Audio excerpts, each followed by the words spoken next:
What up, nerds, and welcome to another Satanic episode of Straight Chilling, the weekly horror movie review show where you chill and we kill, slice, dice, and chop up yet another horror movie. My name is Bob. I'll be your host for the evening. This is episode 378, recorded Tuesday, July 5th, 2022, also known as the first day of spooky season. Tonight, we are kicking it off, talking about Stranger Things 4.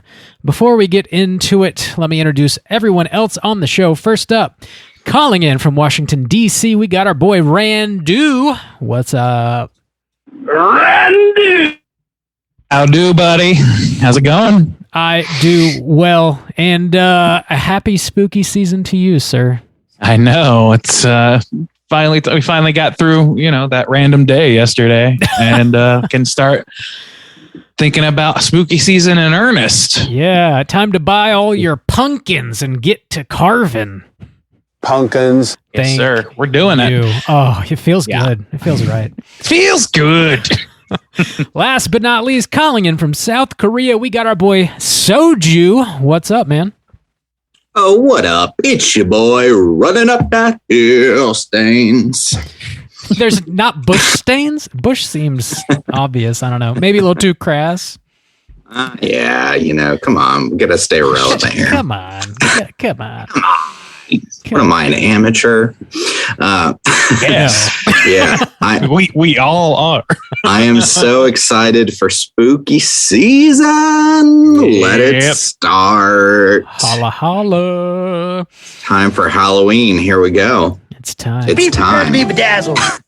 I'd never really heard that Kate Bush song before, to be honest. That was not one that I recognized. Either. Yeah. I knew it only as a reference in a Hold Steady song for years. And when I saw that was on, listed when it started playing in this movie or in the show, and it listed Kate Bush running up the hill, I was like, oh, I finally get to hear this fucking song. I've been hearing about via Craig Finn for years. Finally. Well, before and you know what? Yeah. Not disappointed. Oh, sorry. Go ahead. No, it's a banger. I mean, it's number one on all the fucking charts. She's getting paid out the ass, I'm sure. Good for her. Yeah, good for her. Good for her. Maybe one day we'll stumble upon some kind of crazy success like that. We'll be 70 and all of a sudden we'll be getting paid. All those terrible raps that we did while inebriated will suddenly mostly become from the commodities. podcast. It's really what it's a reference. The podcast doesn't make money to begin with, bro. Impossible. Let's tackle some housekeeping real quick before we get into the main event. Our July poll pick has officially closed, and the winner is Lake Placid. Whoa, fuck you, John Betty Goodman. My girl, Betty. So we'll be talking about that very soon. That, of course, means we got our August poll pick currently posted on our Patreon website. If you support us at the $5 level or above, you get the chance to vote on a movie we're talking about this August. The theme for August is Back to School, Back to School. And the three movies to vote between are Raw, Cherry Falls, and The Faculty. Bobby, I sing that every week. How those numbers looking? The theme has to stay with the tune. How the numbers looking in going into spooky season? The Faculty is on top. Raw is in second place, and Cherry Falls is in last. People want to see that sweet Jake Gyllenhaal haircut. Jake Gyllenhaal? No, it's not Jake Gyllenhaal. It's Jason Hartnett. Oh, Jason Hartnett. Oh God! Oh God! It's Kevin Bacon all over again. Oh God! Oh, how the mighty have fallen. No, what's that kid's name from H2O? Yeah, Josh Hartnett. I believe it's Devin Sauer. Josh Hartnett. Jace. And yeah. Elijah Boner is in it. Oh, I didn't know that. Yeah, he is. I've never seen The Faculty. Little baby. I did not understand what you meant. I just got there. What the fuck? We are killing it, man. Pull it into the station. What are we, amateurs? Kevin Bacon. We don't know anybody's name. No. So get your votes in before the end of July. We'll see what we're talking about this August. In other Patreon news, we're dropping a brand new mini cast this Friday over on Patreon. If you support us at the $10 level or above, you get access to a whole back catalog of Patreon exclusive episodes. This latest mini cast features myself talking about a movie that just dropped about a month ago, I believe. It's called Dash Cam. And you can get that anywhere you rent shit online. This is a Blumhouse joint. I rent to own my shit. Thank you. Well, I'm pretty sure you can buy it too, but I was just limiting it to rentals. The director of Host, which was that hour-long found footage movie that hit Shudder last fall that everybody really loved. This is his feature-length debut. So check out Dash Cam and tune in to Patreon for my thoughts on it. Coming at you! I heard some not so good things about that. I might say some not so good things about it. Oh, wow. Is it on Shudder? She's a fancy flapjack. It is not on Shudder. It wouldn't surprise me if it eventually wound up there, but I think Blumhouse probably wanted to recoup as much money as they could first and foremost. And I gotcha. Okay. So yeah, keep your eyes out for that this Friday. What else we got? Brand new episode of Let's Get Physical Media just dropped over the weekend. Mikey and I recorded a bonus episode, and it was him and I recording a commentary for Sleepaway Camp. Whoa. Ooh. Wow. Classic. A classic. Holy moly. Holy cow. We also devised a drinking game that we play along with the commentary, and the rules are in there, so you can watch and listen and play along if you want to. Wasn't that nice of me? But Bob, summer season's over. It's time for spooky season. You have to wait till next summer. Time to put away your childish beach balls and sunscreen that won't absorb into your skin for some reason. For some Time reason. to put it away. Put it away. Yeah, Start slathering on the pumpkin juice. You can get that at Let's Get Physical Media. You can find that anywhere you get your podcasts. The last bit of news, gentlemen's. This is an announcement. We have not mentioned this yet. So It's a big one. It's a big one. If you happen to read Fangoria magazine, we are going to have an ad in the most recent issue. That's their July/August magazine coming out with. Oh yeah, it's got The Weeknd on the cover. You will see our ad in there if you want to pick famous horror personality, The Weeknd. The Weeknd. Famous for all of his horror doings in the horror space. Didn't you guys see the Super Bowl? Come on. No. No, I did not. You didn't? No. What? That's on you, bro. That's on you, Randy. Just because you're not familiar with the Weeknd spooky doings doesn't mean they don't happen. Oh, I'm familiar. I've seen Fangoria magazine. So what's happening with this magazine? We have an ad in it for our podcast. What? Oh my God. Yeah. Randy designed a really baller half-page ad that promotes the show. I don't want to describe it because it's hopefully funny. So I don't know. We'll find out when people read it. Sexual and violent. Please laugh. Dear God, please laugh. Please buy this and laugh, please. Oh God. Yeah, you can get it on their website, and Barnes and Nobles, I believe, also carries Fangoria, and I think random comic book shops also have it. But you might want to check in with them before driving out there to pick it up if you want one. Yeah. I'm going to be on the hunt out here in Seoul. I got to get me that straight chilling history right there. Yeah. Got to get you one. I don't know. Maybe have us autograph it because it'll be worth money one day, probably. Mail it all the way to Seoul and I'll sign it. You're really filling out the dream board, I see. Well, you gotta, what is it? You have to visualize, your vision the board? dream board. Mm-hmm. Yeah.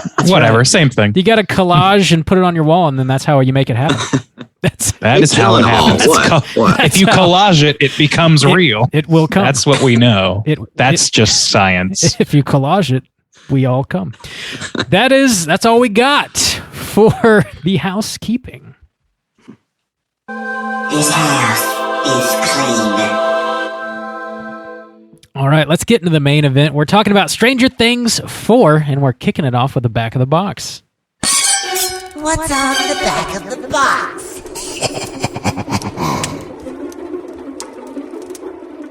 Rob, do you have this sweet VHS style box that I'm sure has been released for $600,000? Oh, it's not going to be released till Christmas. Are you kidding? Black Friday's when that's coming out. Okay. No, yeah, this is definitely on Netflix. This is the latest season of Stranger Things. For some reason, they only put out season 1 and 2 physically. They didn't do 3, and I assume they're not going to do 4 if they didn't do 3. Okay. But yeah, this is Stranger Things 4, created by the Duffer Brothers. It was largely season 4 is largely written and directed by Matt and Ross Duffer. Stars Millie Bobby Brown, Finn Wolfhard, Winona Ryder, David Harbour, just a ton of actors and actresses that I'm not going to read all of their names. The very brief plot synopsis brought to you by myself is as follows.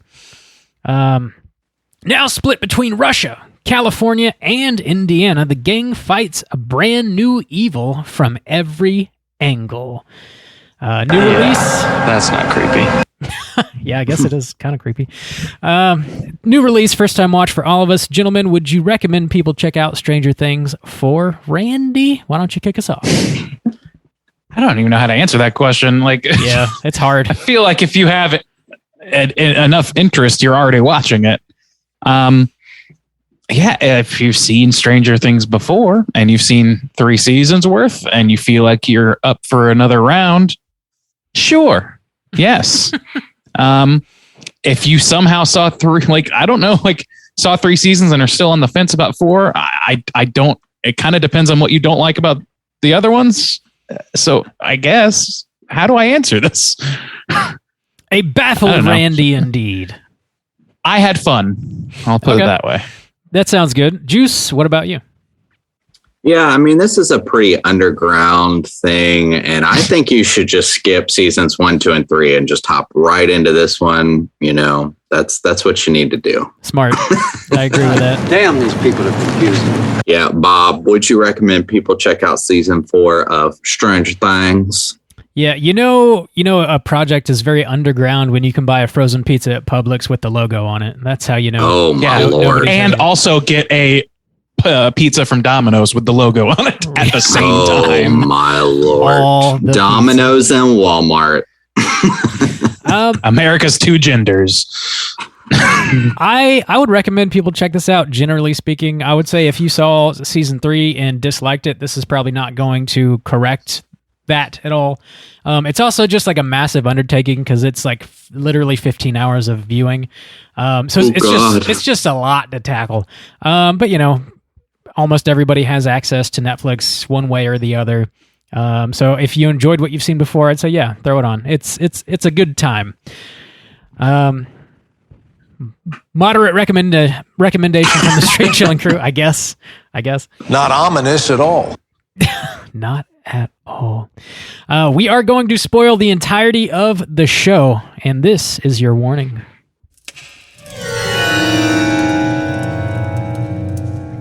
Spoiler warning.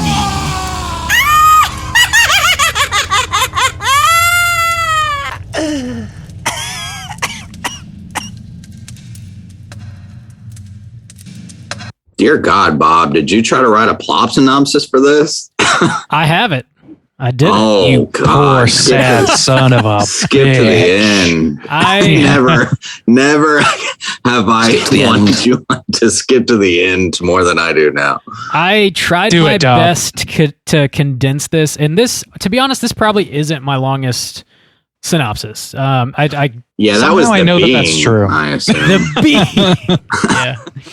Yeah. So rich and deep. This is definitely like a high level sort of overview of the 15 hours of viewing, but it gets to the primary plot points. So yeah, here we go.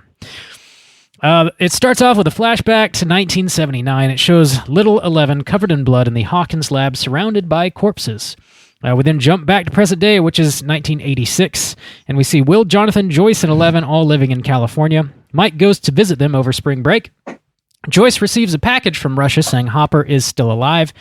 Murray then helps her find him. Back in Hawkins, Dustin, Lucas, and Erica join a D&D group called Hellfire Club, and their dungeon master is a high school metalhead named Eddie. Brutal murders begin happening around town, and the locals blame D&D and the Hellfire Club, claiming that Eddie is a Satanist. Eddie hides, and the gang tries to protect him. 11, back in California, has lost her powers, and Sam Owens shows up, says he can help her get them back.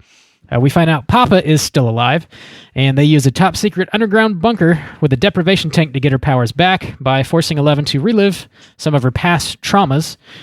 Joyce and Murray go to Russia and break Hopper out of the prison he's being held in. Back in Hawkins, Nancy and Robin interview Victor Creel, whose family died back in the 50s in the exact same gruesome fashion that the kids in Hawkins are dying as today.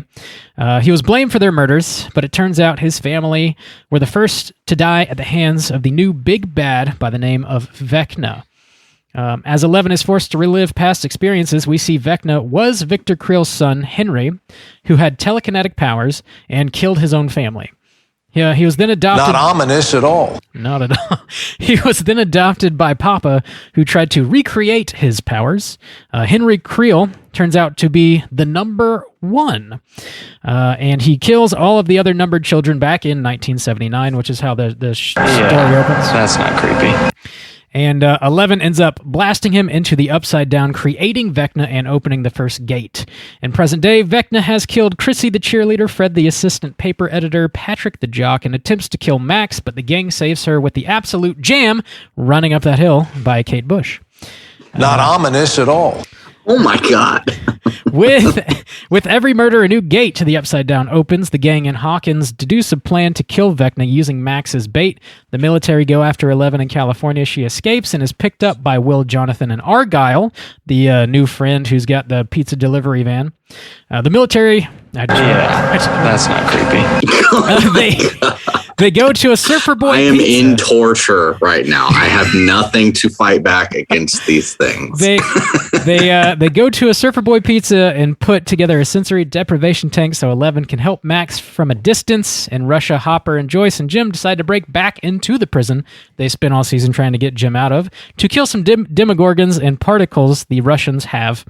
In Hawkins, Jason the jock intervenes with the gang's plan, and Max dies, causing a 4th gate to open, which is the magic number. The 4 gates connect, splitting Hawkins wide open, allowing the Upside Down to spill into our universe. 11 Not ominous at all. 11 gets a pep talk from Mike and blasts Vecna's ass and is able to start Max's heart again.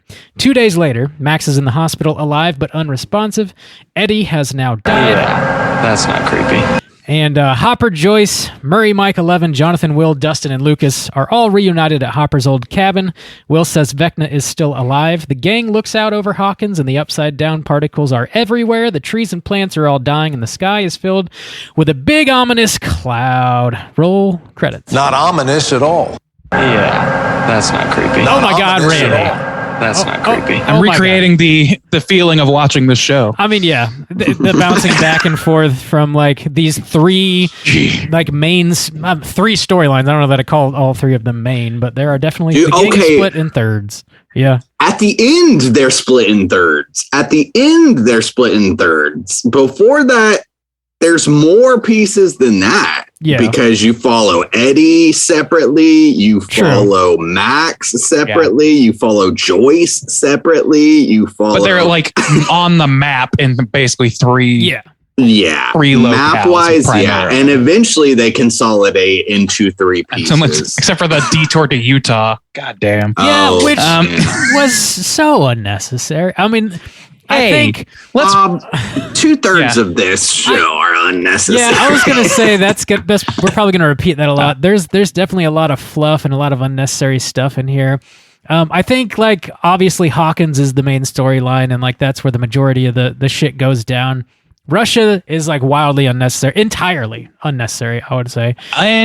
Entirely. It affects nothing. And California is really only necessary because like 11 goes there and like we have to have 11 to defeat Vecna. So she could have just stayed in Hawkins. I mean, it makes sense. Oh, okay. No, you're in 4 different places because then you're in the lab too. Yeah, they go to Arizona, but it's the same party that's kind of on the West Coast. Oh my God. No, I mean, not really, because you mostly spent a lot of time with just 11 and the lab crew for a long time. Yeah. English, Doc. Dude, we ain't scientists. They put a lot of miles on that fucking delivery van. That surfer Dude, yeah. Damn. I am not sure how that is even possible. Yeah. It's a lot of gas money. Nobody has a job. I don't know. That dude makes pizzas. You know, it's company guy dime. does. Company I dime. wouldn't drive y'all's asses around the whole country with my pizza money. Well, you're not not after being shot at by being called over to be shot at by federal agents. I would probably call it quits at that point. Oh my lord. Well, I don't even know these fucking guys. There's so much to talk about. I think, I don't know, maybe we should start with the invention of the new big bad Vecna and like how he comes to be. And, sure. What we think of him. Okay. So one thing. Go ahead. Well, I was going to say one thing that kind of bothers me is going back to the old seasons. It's really smart to use the idea of D&D initially to explain these kids trying to understand this Demogorgon monster that you can't understand. And that's charming and that's clever. Okay. When you do that every time and there's just this character that perfectly explains your big bad, when you are creating a big bad for the show based off a D&D character so that you can explain it using a D&D character, that's like eye-rolly to me. I fully agree. And actually, I had forgotten that. But yeah, that's like doing that with the Demogorgon. That made sense because they were children and they needed a frame of reference. Yeah. But it's pretty strain. It strains my belief muscles to believe that in every season, there's a new monster that happens to correlate almost perfectly to the big bad of their D&D camp.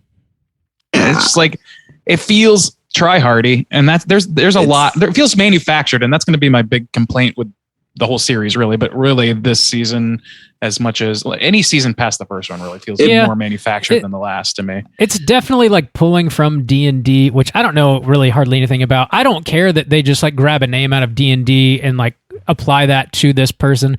It's weird.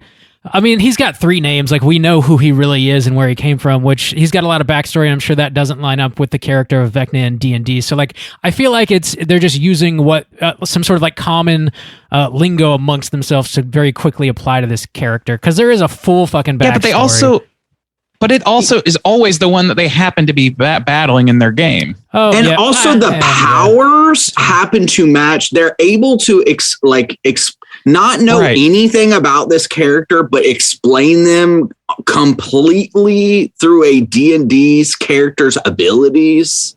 Who just happens to be one that they're fighting / know desperate. about. Yeah. It's like desperate to recapture that initial season's absolutely feeling. That's what they've been trying to do since season, because it was supposed to be a one-off, and that's really the root of the issue here.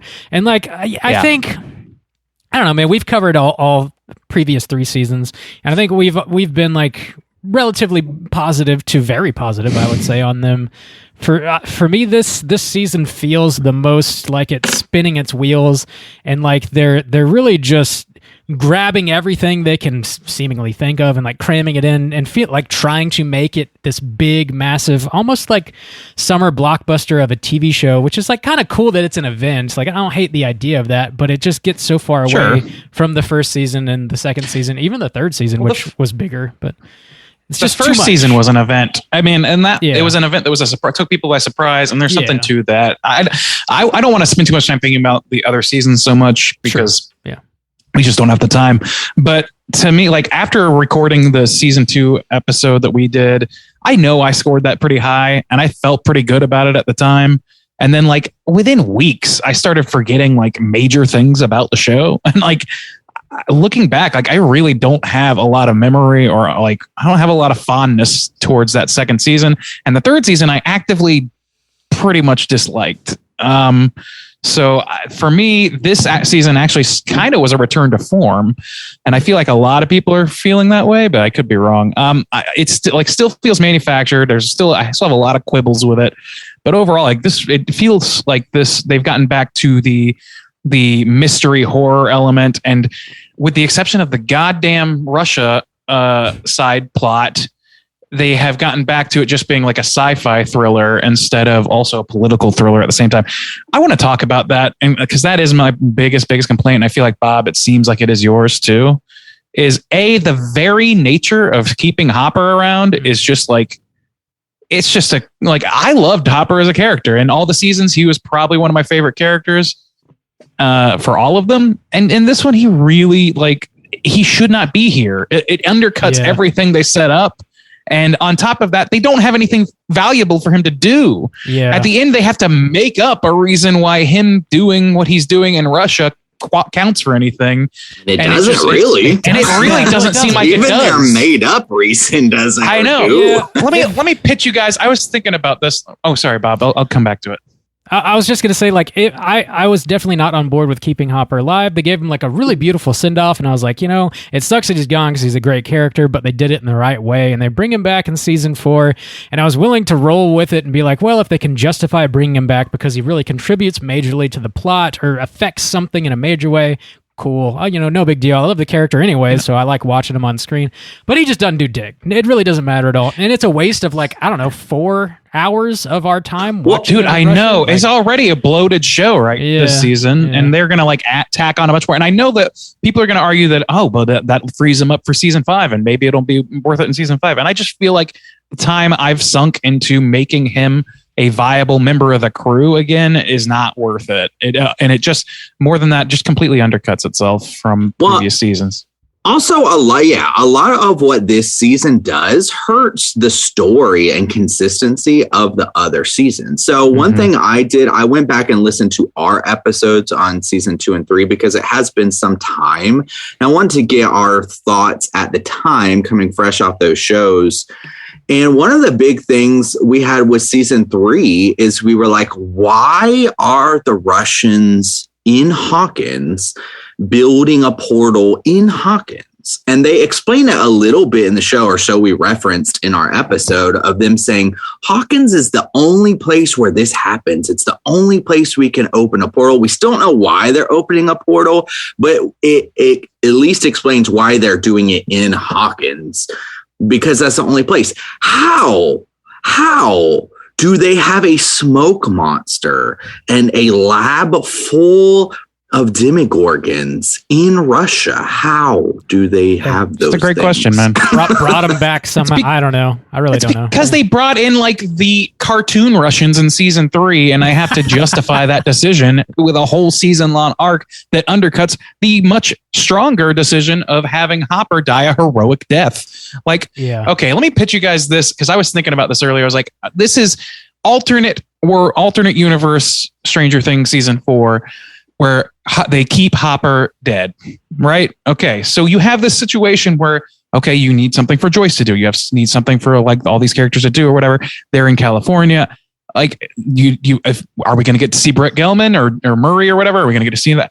You can accomplish all of this with a simple change. Just have Joyce go along with the kids on the road trip, the escape from the scary fringe or whatever, paramilitary crew or whatever.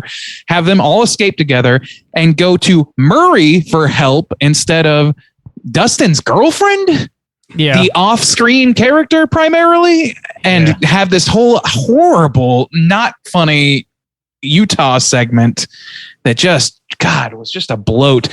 Have that happen and then get everybody together in Hawkins. Or have them go to Nina, I guess, the Nina Project. You can cut this thing out in an instant, and that saves so many hours of people's lives, and maybe gives a little bit of extra room for, you could have Joyce and Joyce realize that her sons aren't doing so well while she's been grieving for Hopper, and she has to reconnect with her sons in this fucking pizza van. over this terrifying trip.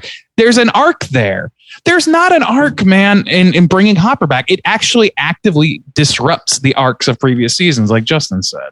Well, that's also going to lead into, I think, the evidence of crumbling under your own weight, in a sense, where this is going to be separated from previous seasons, especially the first two, where this has become such a big thing. And some of these things literally feel written because maybe schedules are conflicting. You have to keep these people. And one thing that they've been doing maybe to fight against that, or as like kind of a contingency plan, is, I said this in season 2, and definitely hammered it in season 3, of each time they have to introduce new characters. And each time as the party gets bigger and bigger, characters feel much more thin because you're not spending as much time with them, and you have to give people something to do, and you make them so marketable and lovable that you have to bring them back. And so by time now we are in season 4, you have so many people that aren't doing anything, that actually have no real character development, that are there to deliver funny lines, or there to be these caricatures of people from the 80s, that the characters that you're supposed to have been following from season 1 are doing nothing. Yeah. They like thoughts. Yeah. Like Jonathan. Robin should be Jonathan. Erica should be Will. You know, all of these extra people that are in the good story, the good party, should be the characters we give a shit about. But they keep elevating characters at the expense of others. Bob, you were saying? I just wanted to jump in here because we have like a little clip of an interview with Millie Bobby Brown that I think kind of sums up what we're getting at here. She was on a show called The Wrap. It's where this little sound clip comes from. It's like 30 seconds or whatever. I just found it interesting because I think it gets to the root of what we're talking about here. Do you mind playing that, Randy? Oh no, it's way too big. Last night, we couldn't even take one group picture because there was like 50 of us. I was like, you need to start killing people off. They just need to have one massacre scene where half the cast huge massacre scene. No. That's what I'm saying. It's like, this is ridiculous. And also the Duffer Brothers are too sensitive Sallys that don't want to kill anyone off. We need to be Game of Thrones. We need to have the mindset of Game of Thrones. And just kill like a main character. I know, kill me off. Twist. They tried killing David off. They brought him back. That's ridiculous. True. Oh, she's a fancy flapjack. Yeah, she is. Damn. I mean absolutely.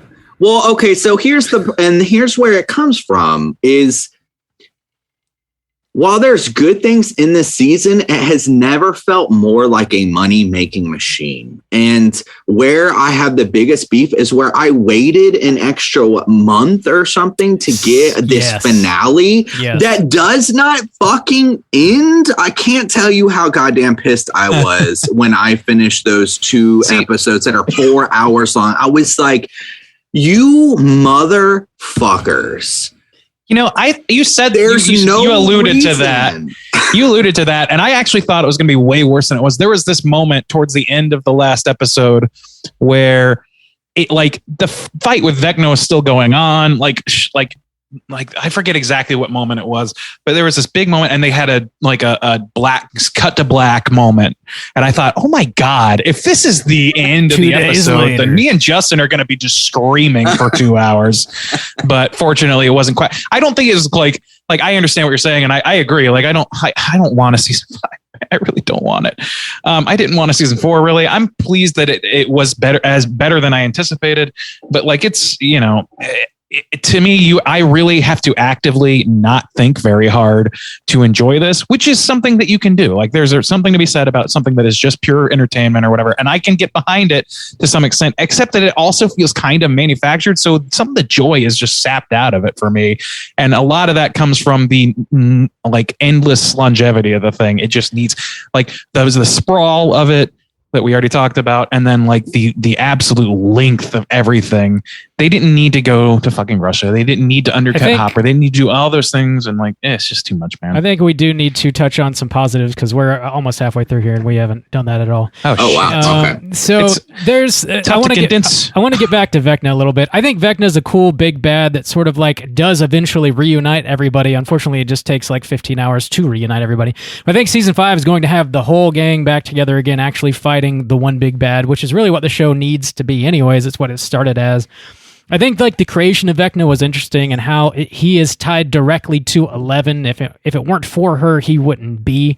And I like the fact that it seems as though they took a lot of inspiration from Freddy Krueger to create him with like his voice and his demeanor. The fact that we actually have Robert Englund in this season, and even like the big creepy house with like the jingly clock music. It just has this like very Nightmare on Elm Street vibe going for it. I've always been a creeper. I dig it. I dig Vecna generally. I think like, you know, it is a practical design and they put a lot of love into like making that character up. I don't know. How does Vecna land for y'all? Is that a positive for you guys? I'm a little bit split on him, but largely positive. I think that like for my taste, like I always groan a little bit when you have the big bad that is inherently tied to your hero's origin story. It's just, it's very paint by numbers to me. And they didn't have that before. Before it was like just a mishmash of mysteries. And you had this girl that just could help them because she just happened to be, you know, like the right place. There's no happenstance anymore. And that's when things start to feel extra manufactured for me with stuff. And it can work in a 2-hour movie or even a trilogy series. Like Star Wars did this, but like every movie since Star Wars has like, that's tried to capture this level of market has played the same numbers. And Stranger Things 1 didn't do that as much. And then over the time, they've just more and more gone to that well. And I just don't like that part of it. But as a character, as a design, I think he's pretty good. I was convinced that was, I can't think of his name. The Skarsgård that was from It. I thought that was that actor. I thought that was him at first. They look a lot alike. The scowl is very similar. Yeah, definitely similar.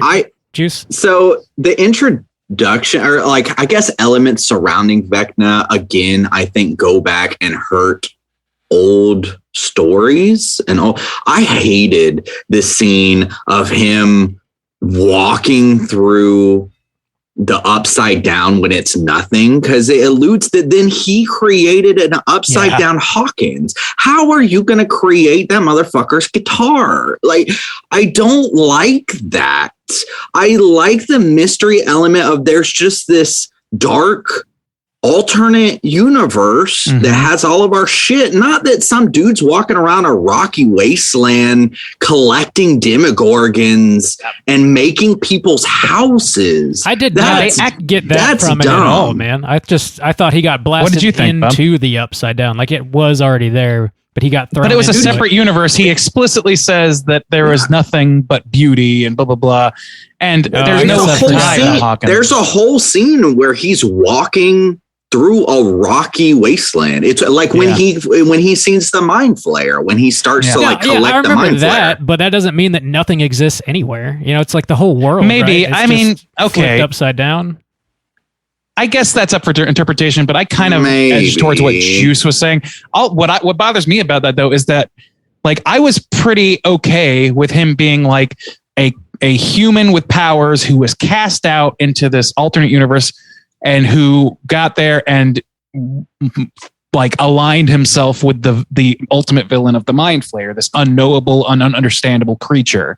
Right. But instead they go and make him superior to the Mind Flayer and make basically even the color of the upside down changes from orange to red on the basis of him being just the bad guy.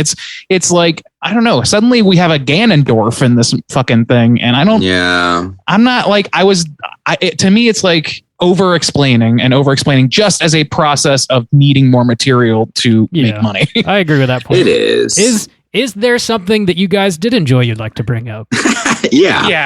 Okay. I did like Vecna from like a visual standpoint, and like his performance was great.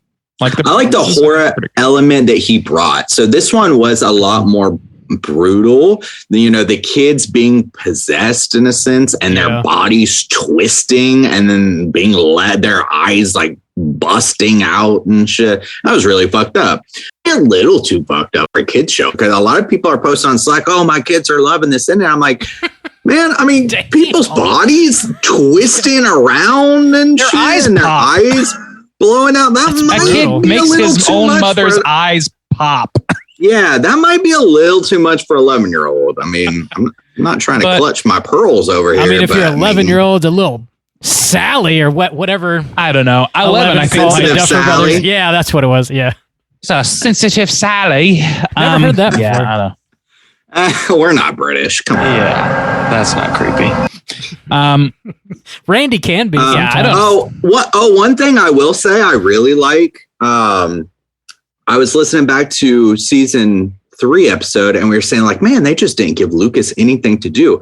I thought like the kids that they included in Hawkins, they gave them such good story arcs. Lucas with his, rejecting his friends initially. I actually thought it would have been a little bit better if he actually didn't know Eddie, because eventually he starts to say like, no, Eddie's like a good guy. I would have thought it'd been better if once they got to high school, they kind of had more of a split where the other kids were straight losers and accepted that and went to the Hellfire Club, and Lucas more straight away. And he had to trust his friends and didn't know Eddie. I thought that might have been a little bit stronger, but I still like the panic around Eddie, because that's referencing kind of a real thing from the 80s. When you're going back to the 80s, incorporating those elements into this intriguing story, I thought that was a good choice and good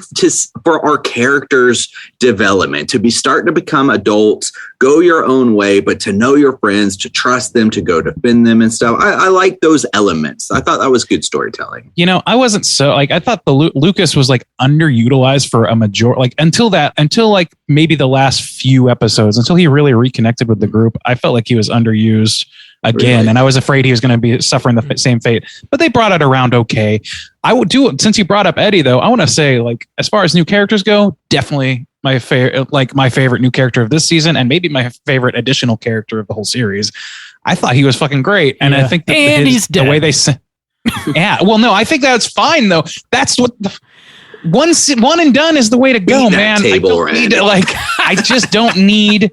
I don't need him to be like brought back to life and all this stuff. Even like they were a little like, Max is still alive. Max isn't going anywhere. Yeah. But Eddie is, and he got the most badass, most appropriate death for his character. Man, it was great. I didn't like Eddie's send off specifically because it didn't help anybody. He chose to not run, which was like a character arc set up throughout the entirety of the season.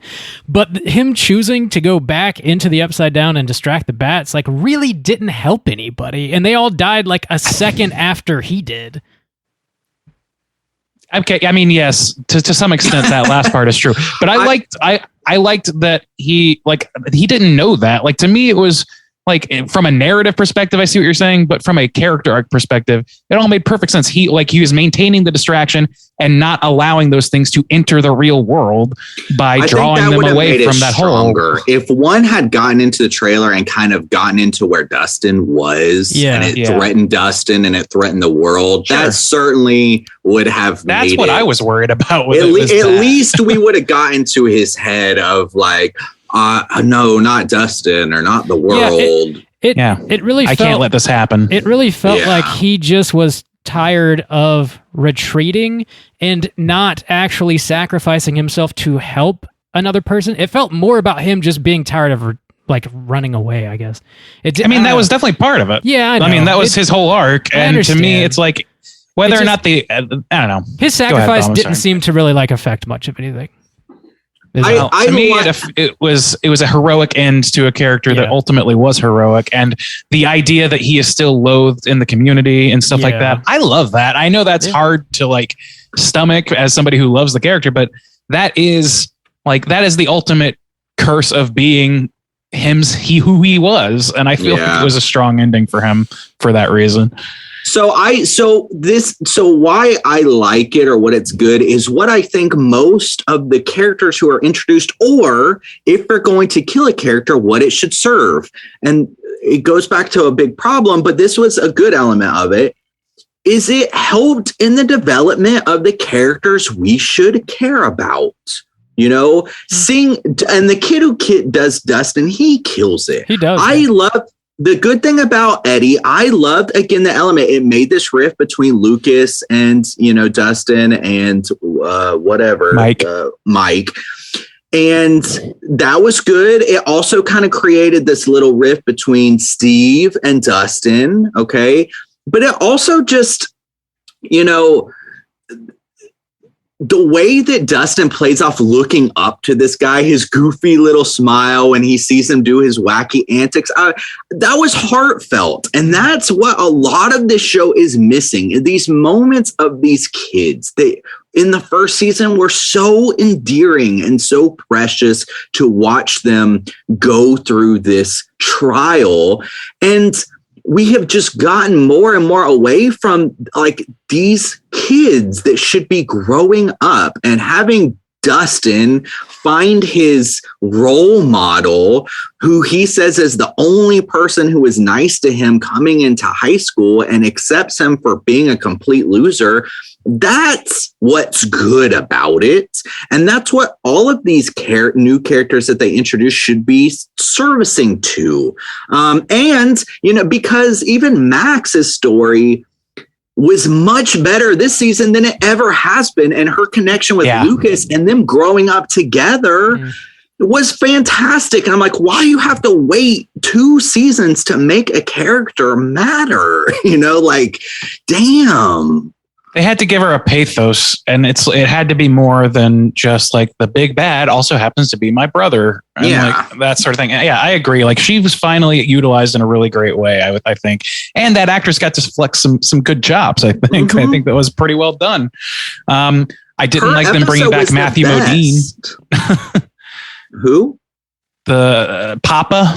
I didn't care for that. The fact that they keep drawing him back into the fold is just my god annoying also, to just me. Something about that guy makes me want to punch him. I will say this though, but to your point, Justin, you're talking about things that make the characters like more themselves. I don't think that like the regaining powers thing was the greatest storyline for Elle to go through, but I did like the way that ended with him trying to capture her again, basically, and then happenstance of him getting shot or whatever, and rather than actually forgiving him, just walking the fuck away from his dying body. I was terrified they were going to give a redemption moment to this guy who is factually a piece of shit. They kind of, they don't redeem him. They started to, and then they pulled the rug on me, and I was pleased. Yeah, they give him like a long time with 11, and he's explaining himself to her. All the while, the bunker is filled with military dudes trying to find 11. I don't like where.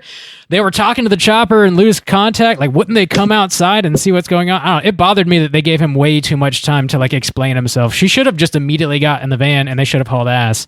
But I don't know. That whole like dialogue they had felt really out of place. That's why I was like, I mean, you're right. Like logically, that's what should have happened. But like when she walked over, I was groaning just for that exact reason.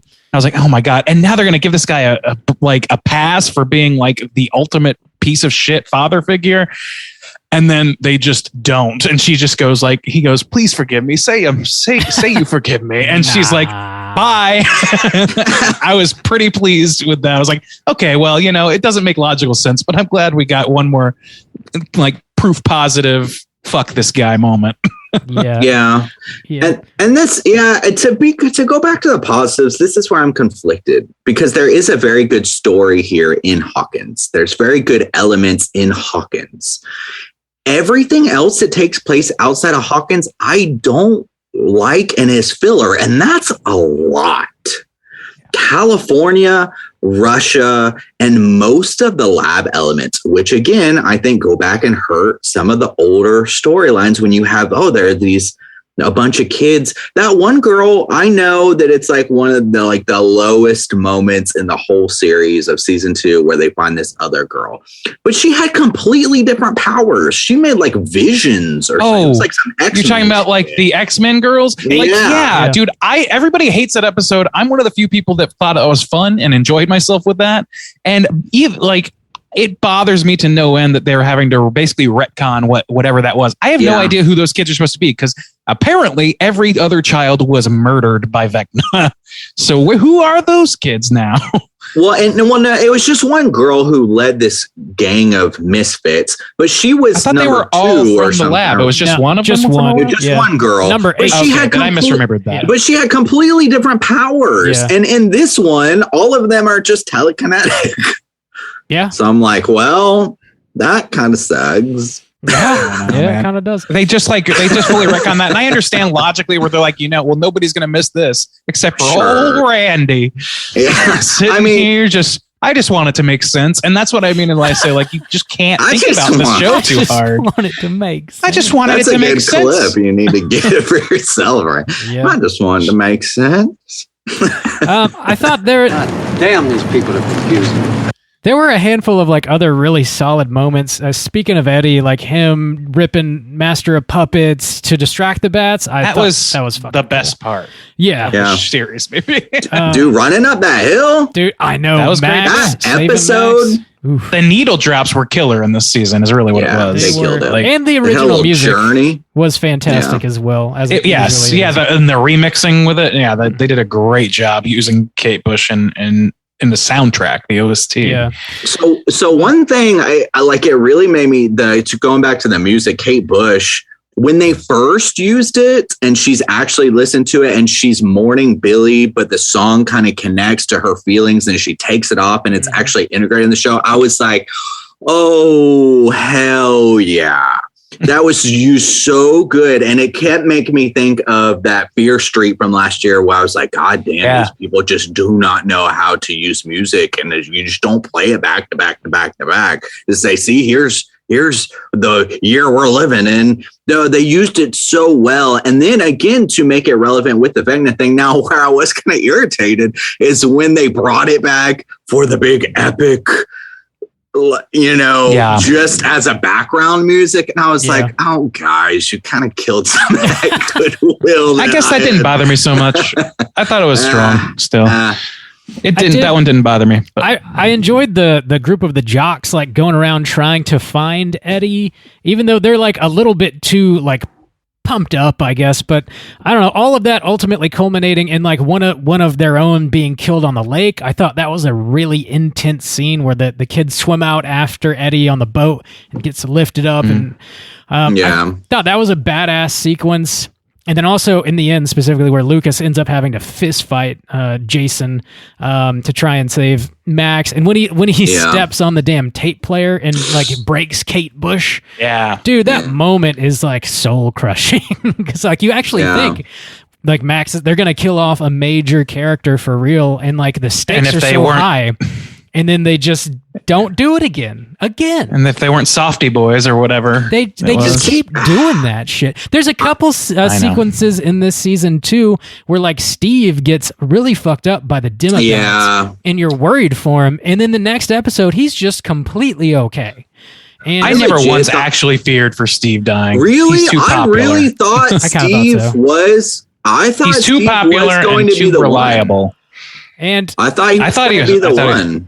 See, and the only reason I think that is because they dragged the old corpse of that fucking love triangle out of the closet and tried to revive that. If they didn't do that, then I don't know, like him being lovelorn throughout the season is not a good enough justification for having him die. Like, and him being like, I guess I'll never have that. Like, they do something similar with Nancy as well, where like Vecna gets a hold of her because she's tortured about, what happened to Barb.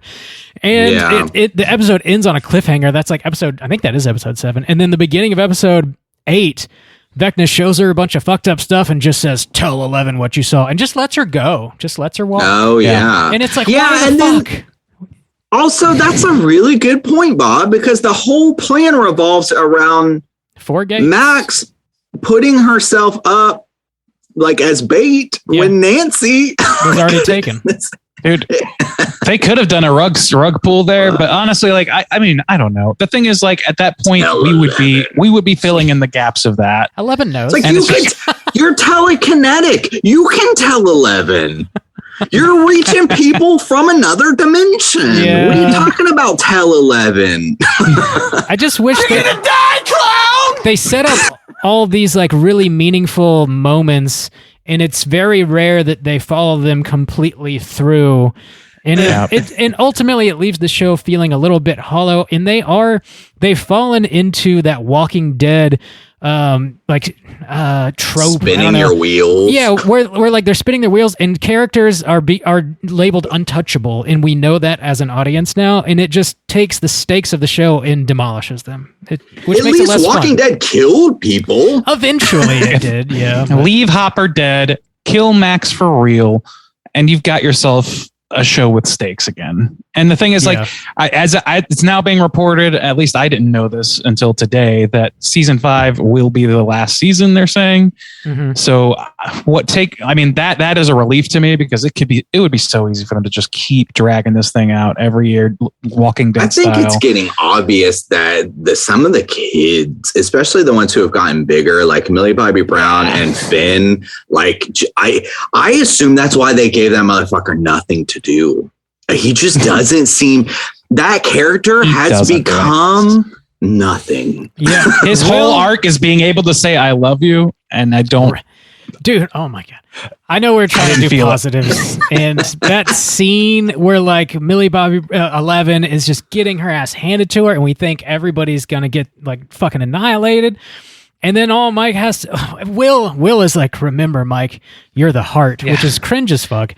And then Will is a more sympathetic character than just about anybody in this show. Yeah. In the little bit we see him, he does well. But then Mike says, like, he loves 11, and then that's all it takes. And then she just fucking blasts everybody's ass, and everybody's okay. It's just like, it's not enough. It's just not enough.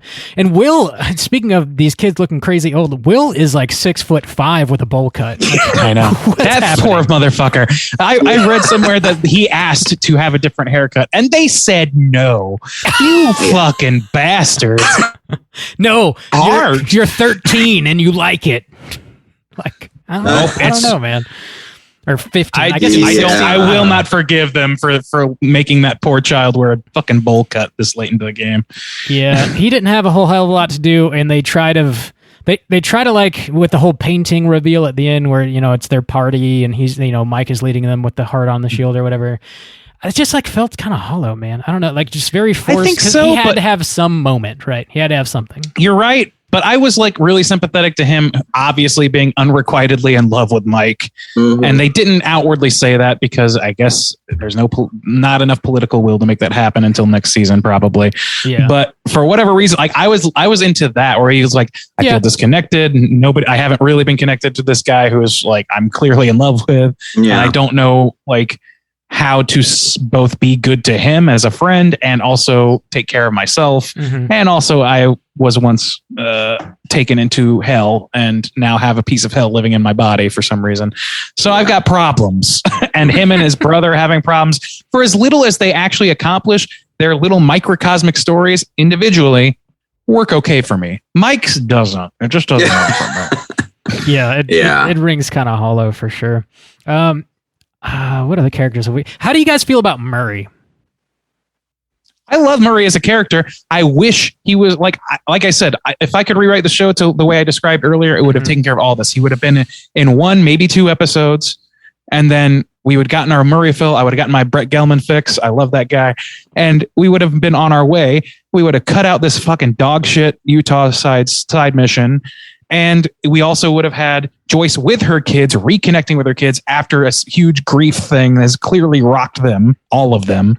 Yeah. And allow them to reconnect, allow them to, like the way that the brothers reconnected, have the mom reconnect to them as well. They're all dealing with some shit. Have them become a family again. Yeah. I agree. This season made Joyce, like it took the Joyce from the first season who was doing anything to save her kid against all odds and people thinking she's fucking insane and crazy. And this is now the second season. She just abandons her kids. I've abandoned my boy. Yeah, like completely. It makes her like the biggest piece of shit mom. Like 100%. I don't know. That might be a little harsh. Dude, 2 seasons now, she has not even been in the same room as her children. No, I mean, I understand that. But like in this one, at least there's a mission, as ill conceived as it is, and she doesn't know what else is going on. So she's trying to say, I don't know. I'm not a big fan of how it works, but I understand her motivation. He kills like what he's given, but then the situation and everything feels manufactured. Again, he feels like the person who's supposed to deliver the lines. Deliver the lines, Murray. Do what you do. Dance. You know, that's what it dance, Murray. Dance. That's what it feels like, because he shouldn't be there in that situation. Yeah, I agree with everything you guys said. I don't love the Russia like storyline, but I do love watching Joyce and Murray like fumble through the situations and try and save Hopper. All that shit it's extremely entertaining, and I wish that it would have resulted in something that actually affected the story, but it just doesn't. Also, like Hopper breaking his ankle and just being totally okay, and then also the sword fight with the fucking Demogorgon. I couldn't get behind it, man. I couldn't do it. The Conan the Barbarian sword. Also, you tease the fucking Mind Flayer traps. Yeah. And they just totally bitch out on that.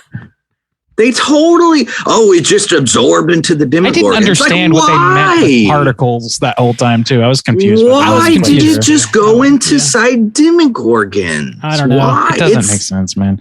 Anyway, we just keep hovering towards the bad stuff, because here's the thing for me is like overall, the show is entertaining, but the more you prod it, the way we're being forced to by virtue of doing a podcast, critiquing it, the more it kind of falls apart under its own weight, and it becomes less fun that way. And I don't know, it's stretched beyond its means already, and they've done an okay job keeping it propped up. Like, this is still an entertaining show, and that says something, but it's not a good show anymore. Well, and that's the problem is because, well, you could say like it's entertaining, and there is the Hawkins storyline. The teens going into the Upside Down, investigating this. That's entertaining. Okay, but here's the problem. Okay, it's wrapped amongst 3 or 4 other storylines embedded in each episode that are all garbage. So when you are looking at the whole piece, then that severely hurts the very, very, very good element that was there with the horror stuff. It's just and the Scooby-Doo investigation style, and the spookiness and the friendships and everything like that. It's like an anchor, like drowning it. And so you have to look, when you were reviewing this, you have to look at the whole piece. And so I can say in each episode, there was really good moments and really good storyline that I was following. It was that storyline, and they just wrap it in this other garbage. And that's 2/3 of this season is garbage. That's a lot. I don't know if I agree with the exact fraction, but it's not really the point. Just another positive that we just kind of glossed over was the inclusion of Robert Englund. Even though he's only in a couple scenes, his screen time is very limited. It was great seeing him as like a very clear homage to Freddy Krueger and Nightmare on Elm Street. But the little bit that he does is fantastic, and it even has this like very clear Silence of the Lambs sort of vibe when they're asking him questions and stuff. I thought that was a really, really cool scene in the show. That was. And it was like, considering how Vecna operates and like the way the visual approach they took to all that, it was like a really, really nice inclusion, because they're directly referencing him already, or his primary character already. Mm-hmm. Oh, how do you guys feel about Argyle? You love him, right? I didn't hate him as much as other people seem to. I don't know. I did not think he was necessary. He's definitely not. Just let him be. Go ahead. I'm sorry. He's definitely not necessary, and I'm fairly indifferent overall. He's got a few jokes, and he gets them from point A to point B. But I don't know. Try before you deny, I guess. That when they show up to that pizza joint and he's like talking to that other kid, that was so cringe to me. That was. I was like, oh, I know. So to me it was, but it was like, well, here comes the only value this character is going to bring. Yeah, and he sleeps with that one chick. It's like, why do we get like? Why are we spending time on this? Yeah, and even though he is not a beloved character, they are gonna bring his ass back, and he's gonna have to have some sort of dumbass arc in this new season. I mean, a lot of the marketing shit that we're seeing now, people are talking, call this number, buy this pizza, get this box. It's like based on a character that's most people don't even like. That's how they just couldn't money grubbing this feels. Look at this character that no one really even cares about, who doesn't matter in any kind of real capacity, and buy shit around. Whoa. Like, sorry, I just got sucked back to 2001. I thought we were talking about Jar Jar Binks. Okay. Shit. He's not fun. He's at best kind of fun. The actor does a great job. His accent's perfect. I'll give him that.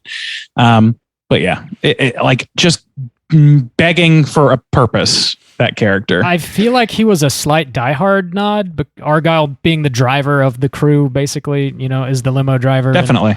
Die Hard. I don't know, man. His character's all right, but the reported budget of this season was somewhere between like $250 and $270 million. So obviously they're trying to recoup that as fast as they can. Like that's an insane amount of money for just a season of a television show. But that's so unnecessary too. Yeah. Just cut Russia. You'll save a quarter of that. I don't think they utilize that money well. It's about time to land the plane. Is there any one final thing you guys think we should touch on that we have skipped over so far?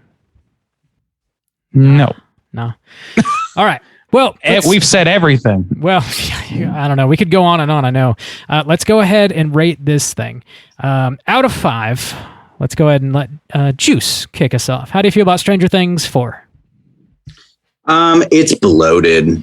Unfortunately, it's like way too bloated. And when I finished this finale, I was irritated. I was quite irritated because it feels money grubbing.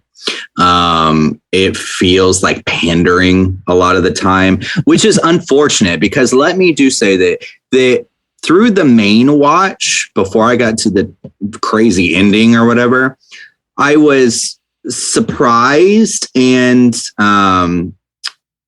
entertained through a good amount of it. I wish to God that this had been the story of Hawkins. I wish they had followed that. And maybe too as a worse kind of B plot storyline, but it still would have been okay, is the 11 stuff. If you had the main Hawkins story where, Robin is replaced by Jonathan and Erica is replaced by Will. And, these main characters are there and these extra characters that have been added over the seasons are not there.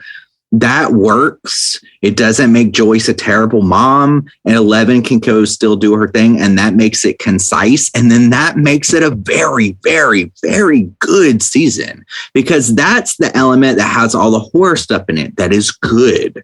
The house is good. The panic around Eddie and the others and them going into high school and separating. That's good. Lucas, supporting Max and Max going through the struggle of grief. That's all so good. And the way that these kids are killed and making these portals and brings it back to the upside down. And you get to explore a little bit more of the upside down and the bats. That's all good, good, good, good, good.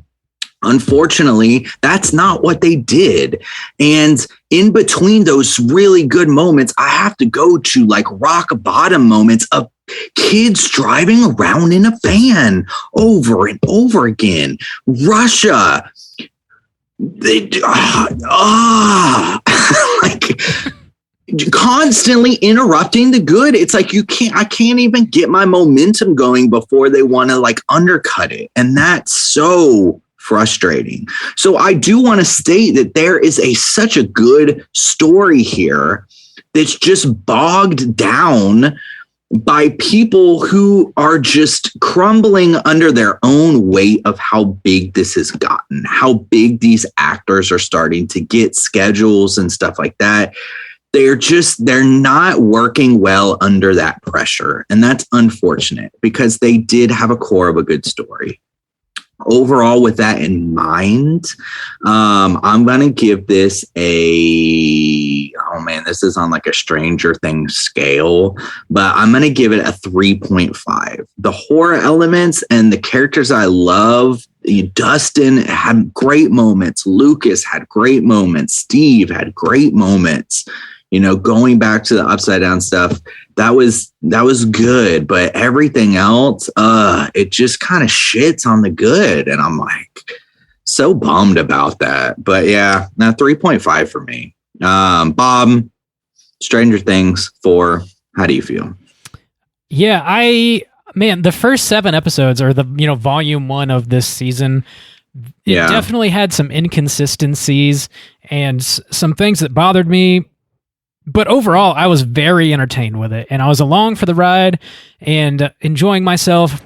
And then I got the last 2 episodes, and it felt like all of those inconsistencies and like smaller issues that I was noticing were just sort of amplified. And ultimately, like I would roll with the punches if they really stuck the landing and justified these plot conveniences and sort of like glossing over some plot holes and just general inconsistencies. But they don't land they don't stick the landing at all, really. It was just like so underwhelming to me, the way they have like these 3 different main storylines, and everybody's trying to get back to Hawkins and they just can't do it. And then all of a sudden they're like, well, we can just fight from exactly where we are, and we've been wasting all of this time and energy trying to get back to Hawkins. We never needed to do that, but we all just realized that right now at this exact moment in time.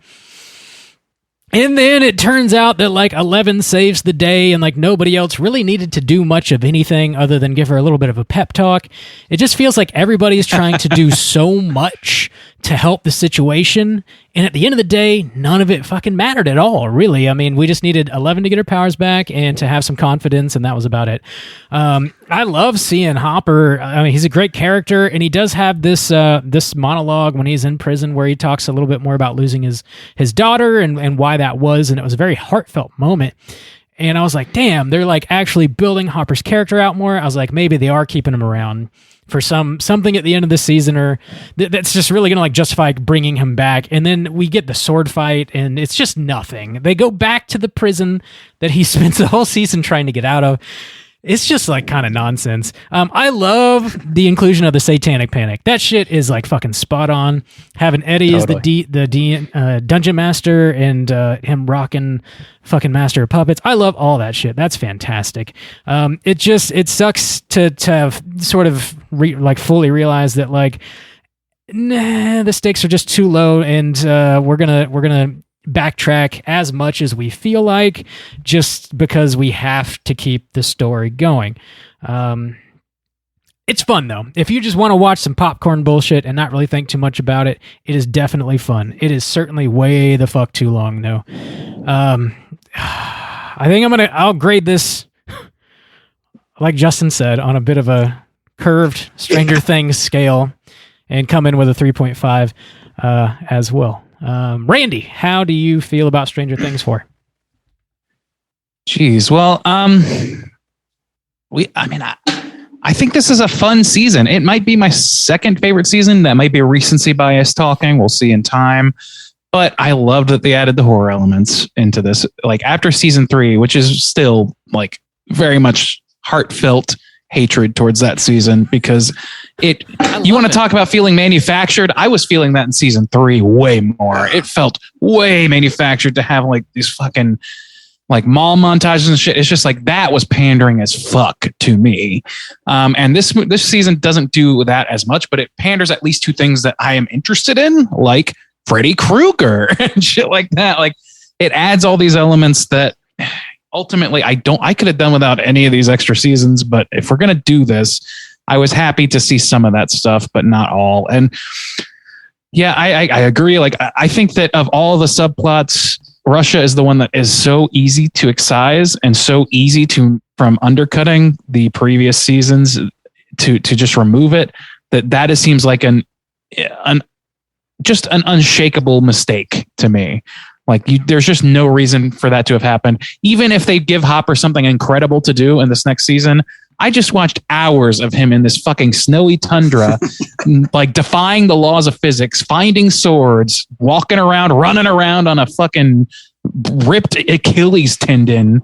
Like, what the fuck are we doing? Like, he's doing sword play with an Achilles tendon that's shot to shit. He doesn't even limp. I don't know, man. There's shit like this that just bothers the fuck out of me. And the thing is, like, the show is such that I want to say, like, it is just fun. You don't have to think about it too hard. I want to agree with that, Bob. I really do, because when I wasn't thinking too hard. But the show invites you to and requires you to understand its internal logic to some extent. So it invites you to think about it. And then once you accept that invitation, then you just get to live in the shortcomings of that. And you have like this Russia side plot, all I've already covered, but also like the California subplot, which had its moments for me. I think maybe people are more harsh on that than I am. And I still hate it. Like, I still think it was a missed opportunity for our characters that I actually care about, in lieu of getting a bunch of Argyle jokes about pot. Like, I don't give a fuck about pot jokes. If you want Jonathan to be a pothead, let him be a pothead. We don't need Argyle to drive that shit home. I don't know. We just need him to drive all over the fucking country in a minivan, a work van. And then the Nina thing, like, you guys are like, oh, well, we could keep the stuff with Elle. And I'm like, I'm tired as fuck of seeing Elle in that goddamn stormtrooper onesie, fucking in a tank, having problems and nosebleeds. I'm just tired of it. It doesn't, like, it's the same. It's just the same. And like, it doesn't recapture anything for me. I understand how it weaves into the plot, but I also don't like that, because to me, it's like I said earlier, it's like too closely resembling like the path of the hero or whatever, like all this shit where like it has to be her.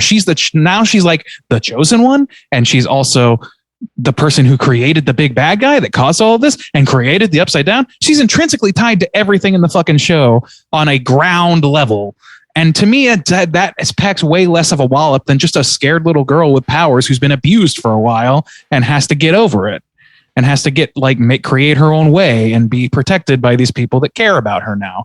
The found family aspect of the first season is just kind of lost for me.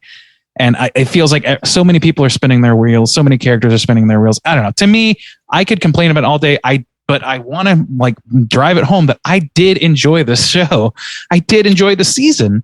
I just feel like for what it is trying to bridge a gap that is just not working for me entirely, which is the gap between being a fun popcorn pastiche of the 80s and being a serious sci-fi that you have to understand and like take like mental notes about and remember what pieces are in play and all this shit. It just like, I want to see this show where it's just like, make it dumber, and I would have had a better time. Honestly, make it dumber. Either make it smarter or make it dumber. I just don't think it's quite bridging that gap for me. I can't enjoy it fully on either of those two bases. So for me, and I'm surprised that I'm the lowest here, I'm going to give it a 3. And I'm not skewing it on Stranger Things, because I've done that before and I regret giving the high score I gave the season 2. So yeah, I don't even remember what I gave season 3, but I know I gave season 2 a pretty good pass. Dude, I listened back to season 2. So it's me, Cesar, you, Rob, Mikey was on, and we were all like flying high on that shit. I'll tell you, I've always kept that season. Like these days, people are like, season 2, fuck season 2. I've always kept that in my mind of like, season 2 was good. What the fuck? And I was listening back. Cesar gave it a 5. Like, we loved it. Like, it was good. I still remember it that way. So I hate that people. To me, the only thing I remember feeling like the additional characters, Max and Billy, were a little much. I remember thinking, and then really besides that, the only thing I truly, honest to God, remember happening in that season, well, besides the X-Men episode, is the fucking Halloween duo or trio of episodes. That aesthetic, I fucking love that. And I think that carried my score a lot. And I'm just not going to allow myself to do that in this one. The character of Bob. Yeah. I mean, I think people often cite season 2 as being a low point because it feels a little bit like a retread a bit of the first season. But I don't know. I've not personally heard people say like, "Oh, fuck it, it's terrible" or anything like that. I've had a lot of people say it's the worst, and I think it has a lot to do with people hating the X-Men episode. Just clarifying. Yeah, probably so. But with Randy's 3, that's going to put our aggregate at a 3.3. Let's go ahead and jump into our Rotten Tomatoes segment and see what the critics and users think about Stranger Things 4. Certified fresh to death. All right, boys and girls, this is the Rotten Tomatoes segment in which I'm going to have these two gentlemen guess within the best of their abilities what the critic and user aggregate scores are on RottenTomatoes.com. So we're going to start here with our critic rating. Our critic rating is comprised of 161 aggregated ratings.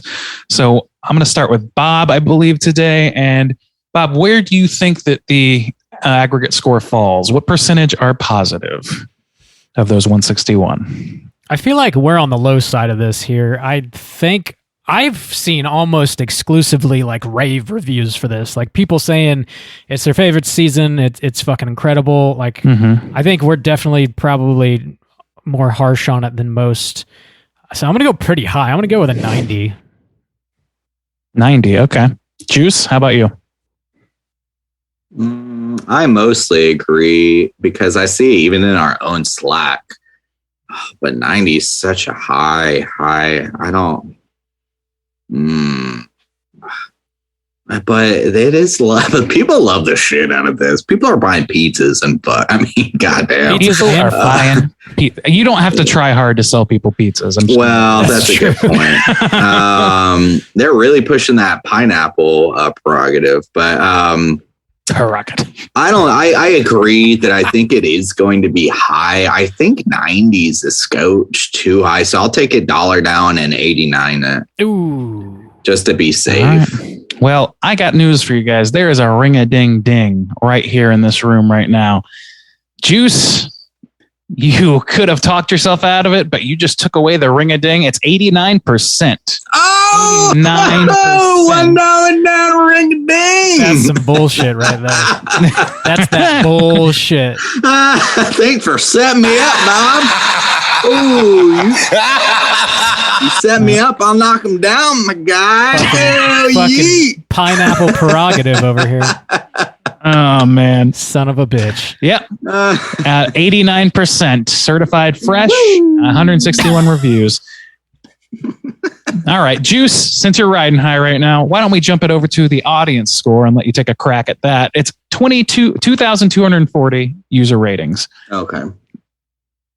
What do you think the aggregate positive is? This is tough because normally I would think with such a high critic score like that the users would have to be lower. And I still kind of feel like that, but I feel like the users are what's really pushing Stranger Things along. Like people go nuts for this show. Fucking nuts in the butts.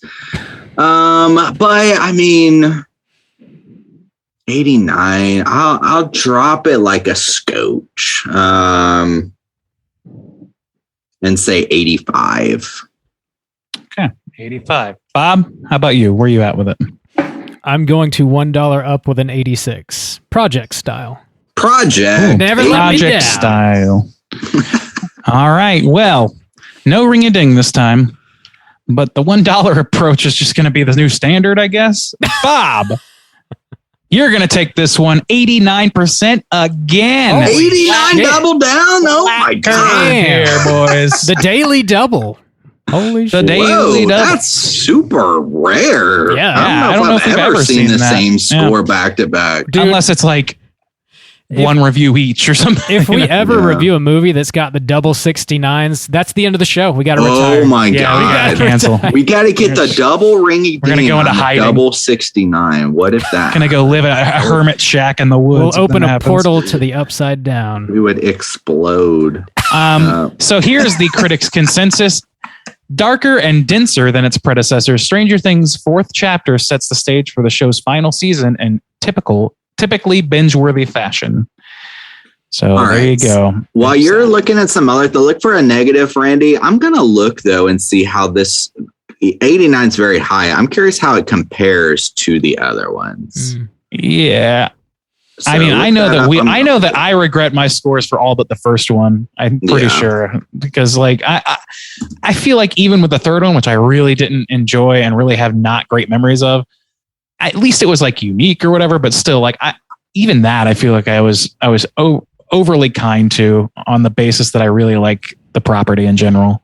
Now, one thing I will say, I'm so glad that this property exists. And as somebody was saying, you know, my 11-year-old kid's watching this and they're having a blast. And I'm so happy for that. And one of the reasons I love season 1 and 2, this franchise has become such a great entry horror for young kids. And I still believe that. Like, don't let me sway you from loving your, you know, Stranger Things, because you know, it's in a way, a lot of ways, it is still kind of made for kids. If you're 11, like the age 10 or 11, when the first season came out, and you're now around, you know, 17, 18, and this has gotten you into horror, like, that's wonderful, you know? You might have just found out who Robert Englund was. Like, I don't know. Kids probably don't know. Probably. Yeah. Maybe. I'll tell you, I mean, okay, so I do want to, like, I didn't mention this in my review, but I do want to, again, mention that, like, the fucking Eddie like playing Metallica, like the thing is, like, this show still has, like, it excels in moments, like in its biggest moments, it's always a rush, usually a rush, and its smaller moments it flounders quite a bit, but in its big moments, its culminations, you can't tell me that fucking pan shot of Eddie on top of the trailer rocking Metallica with a bunch of fucking bats and red lightning around him isn't the most badass thing you've ever seen, put into a pretty reasonable context, considering it's like somebody took a Meatloaf album cover and just fucking made a pretty decent, like, show around it. For, like, I love that sort of shit. So it's got great moments. It just doesn't stick the landing with the movement of the pieces, I would say. So on the Rotten Tomatoes scale, okay, even though 89 is still super high, season 1 was 97, season 2 94, season 3 89, season 4 89. So it's still like the low, I mean, tied with 3, but I mean, it's still, that's critics or users?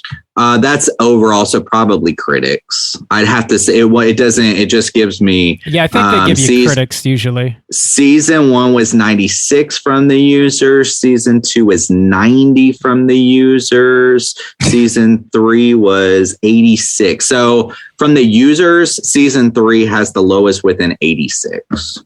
That's but even still, season 1 and 2 are. I still like this season, but like, I gave this a 3. It's still a better season than 2 or 3 to me. So address my previous scores as such.